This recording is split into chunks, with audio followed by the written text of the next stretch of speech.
The Mistlands update is on the horizon. We know it's going to be the next big feature that's going to be coming to Valheim.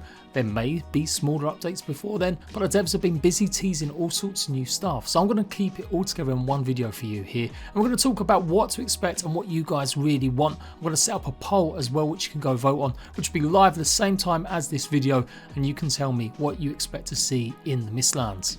But of course, it's only been a couple of weeks since we got the Frost Caves update, and it has been fantastic. Exploring the mountains, having some new kind of difficulty, the new cultist creatures, as well as the Olv, and obviously that brand new Fenris armor set and weapons. It has been a great little addition, and I can't wait to see more like this added in the future.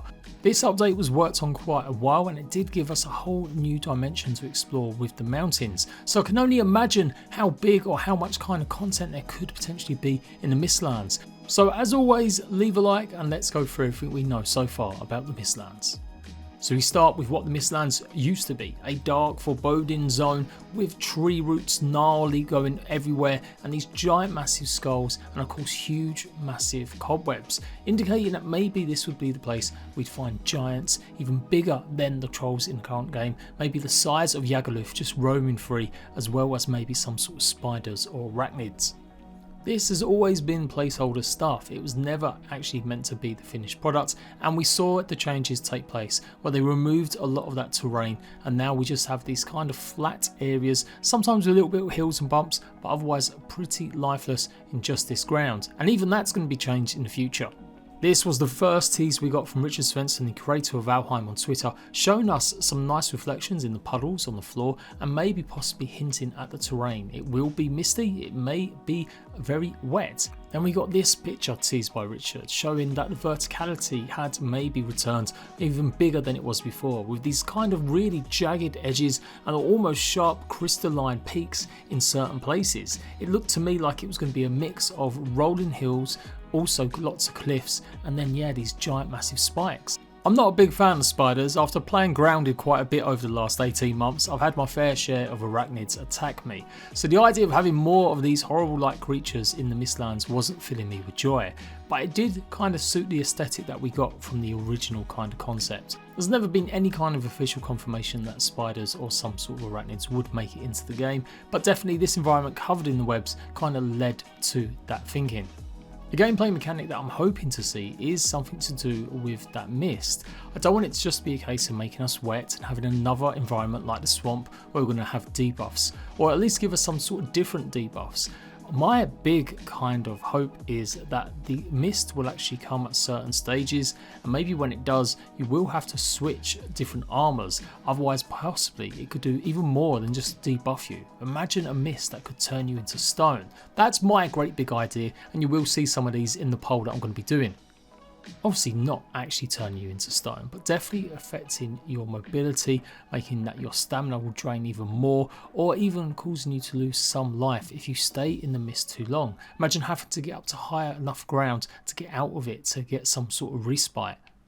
What if it's not an arachnid causing the cobwebs that may or may not return? What if the idea has always been to have some sort of other bug that could potentially be spinning some sort of webs? This has been shown off in one of the dev blogs on the Steam forum, and it pretty much indicates some sort of giant massive moth. In various interviews and dev blogs, the devs have kind of hinted that there will be a couple new creatures added to the game when the Mistland update drops, and one of them may be something that we may possibly be able to have or utilise. I think the direct quote was that there will be something that you can't tame because it will already be tamed when asked about certain creatures and items in the Mistlands. Does that indicate maybe a nest, an egg that we can take, and once you take it, it will be yours? Or is it simply a case of using something like a moth that might be flying around that we can actually just jump on, without obviously the problems and issues of having to tame it like we have to with the locks? Speculation alert, I should probably put that every time I'm talking out my arse, but this is just a kind of couple of ideas that I've had. I personally do think these moths are going to be rideable. I do think they're going to be large enough that we'll be able to utilise in that way. I don't think they're just reskins of Moth Squeetos or the Dev Squeetos. I think they are going to be something we'll be using to travel and hopefully help glide us around the Mistlands. Then we also got this image as well, and at first glance it just shows the beginning of the Mistlands with that mist ever present, so maybe not something that just rolls in and out, but something that will always be there. The more interesting feature here was the kind of bonsai style trees, and again this kind of fits with that sort of cliff kind of environment where they do grow, I do believe, on the coastal lines of Japan and other countries like that, in very rocky outcrops, needing to stay away from the salt water but also having such close proximity to it.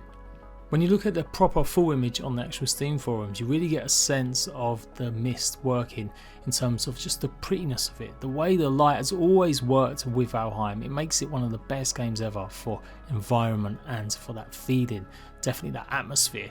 And the way the light's cascading through these kind of bonsai style trees is interesting. Are we going to be harvesting these bonsai trees to get a certain particular type of resource or new wood? Could it potentially be something we could utilise in a more thorough way, exploring around these biomes? And then of course we did get a glimpse of maybe the second creature, and it's still up in the air to me what this is. I had originally said it seemed to be made out of stone, but a lot of you guys pointed out it's actually looking more like scales. I did show you guys ages ago that there were some items you could spawn in, some statues, some weird ones. I can't honestly remember if it was a hair that I showed off in that video. I can't even find the video at the moment because I've done so many, but it is interesting. The hairs, are they going to be just something formidable that we'll actually have to worry about? Not usually, given the size, but the idea that they're different, they've got scales, is that to help live in the Mistlands because it's so wet? If a creature does have scales, that normally indicates it can be pretty good within water or moisture. So maybe instead of killing a snake to make a snake skin kind of armor set, we'll be killing these types of hairs to get their special skin to make one that will actually do good against the wet or the moisture. I don't think necessarily we'll be harvesting any of these giant massive shards that are coming out. I think it would be way too big and it would just cause too much corruption or disruption if we were chopping away at them and they would fall. So I think they're going to be part of the terrain that we'll have to navigate.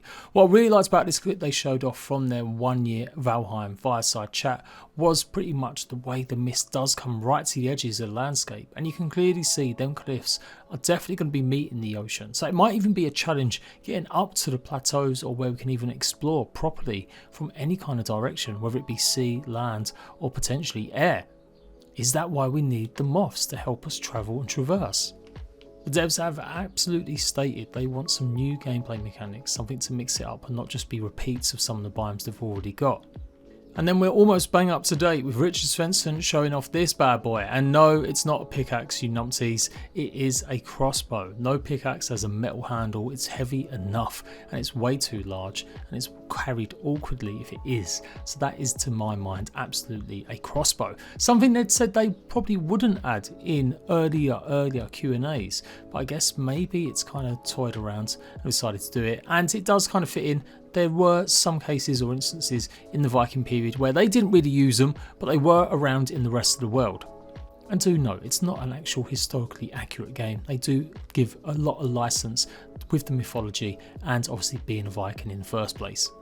And then the last reveal so far, the bony bow, as I'm calling it. This obviously is going to make good use of all the bones that you can find in the actual frost caves themselves. Looking quite foreboding, it definitely looks to me like some sort of recurve bow, and I'd be very surprised if it doesn't give a lot more power and a lot more impact.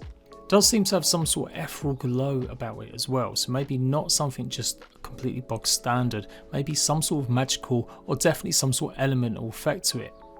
Are some of the pieces from this bow made out of that moth? Are we going to be killing them to get pieces like that to craft it? You can see a lot more of this in detail in the dev blog where they showed off how they actually made the item in a speed build on their official channel, which I'll leave a link to in the comment section.